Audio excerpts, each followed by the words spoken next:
2024 আসার পর একটা কথা তো সবাই বেশ ভালোভাবেই বুঝতে পেরেছেন, বাঙালি জাতিকে আপনি কোনোভাবেই দমিয়ে রাখতে পারবেন না। যখনই ছাত্রদের কোটা আন্দোলন শুরু হলো, সেখানে ছাত্রসহ দেশের অন্য সকল পেশার বা বয়সের মানুষ আর বাকি ছিলেন না। সবাই একযোগে আন্দোলন করতে গিয়েছিল।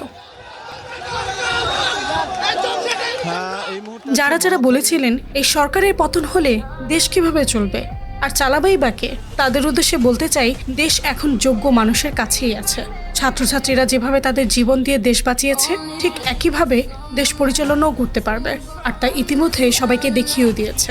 আর তাদের সাথে যোগ দিয়েছে দেশের আপামর জনসাধারণ।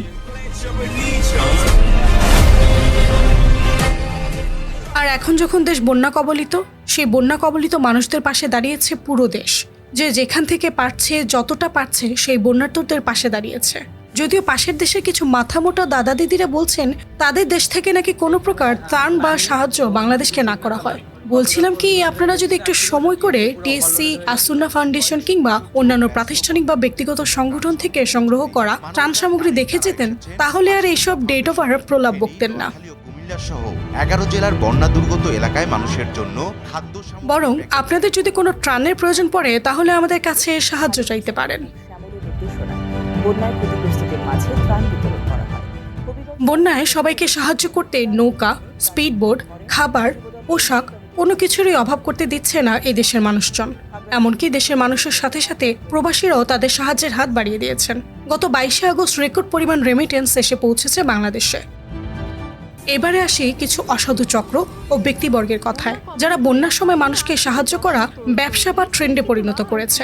15-20 জনের দল নিয়ে তারা এমনভাবে যায়, মনে হচ্ছে তারা উদ্ধার করতে নয়, বরং বন্যা ট্যুর দিতে যাচ্ছে। তারা কিভাবে যাচ্ছে, কি খাচ্ছে, কিভাবে ত্রাণ দিচ্ছে, এসব আনন্দের সাথে ভিডিও করে তা আবার নিজস্ব পেজ বা প্রোফাইলে প্রচার করছে।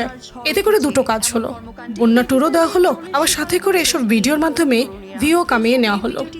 খুবই এক নেটিজেন লিখেছেন, আপনারা গেলেন মানুষকে। ইতিমধ্যে বাংলা ট্রিবিউনে একটি সংবাদ প্রচার হয়েছে, বন্যার পানি দেখতে উৎসাহীদের ভিড়, চলছে রিলস টিকটক তৈরি। ভিউয়ের নেশায় ছেলেমেয়েরা সবাই একই তালে ঘুরপাক খাচ্ছে। দেখা গেছে এদের মধ্যে অনেকে সাঁতারও ঠিক করে হয়তো পারে না। এখন এনারা যদি পানিতে পড়েন, তাহলে তাদেরকে উদ্ধার করবে কে? ভিউ কামাতে গিয়ে ভালোই বিপাকে পড়েছেন কন্টেন্ট ক্রিয়েটর মিরাজ আফ্রিদিও। যে নিজেই চলে অন্যের সাহায্য নিয়ে, সে কিভাবে আবার আরেকজনকে সাহায্য করবে? যাই হোক, এসব লোক দেখানো সাহায্য করা মানুষদের জন্য বিপাকে পড়তে হচ্ছে যারা সত্যিকার অর্থে সাহায্য করতে যাচ্ছে, সেই সব স্বেচ্ছাসেবকদের।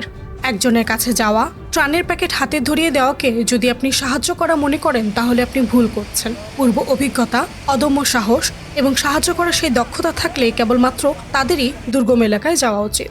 অযথা ভিউ কামানোর উদ্দেশ্যে, লোক দেখানোর উদ্দেশ্যে ভিড় না করে ত্রাণ দিয়ে সহযোগিতা করে পাশে থাকুন। সবাই মিলে দেশের এই ভয়ঙ্কর পরিস্থিতি মোকাবেলা করতে ও নতুন দেশ তৈরিতে কাজ করুন।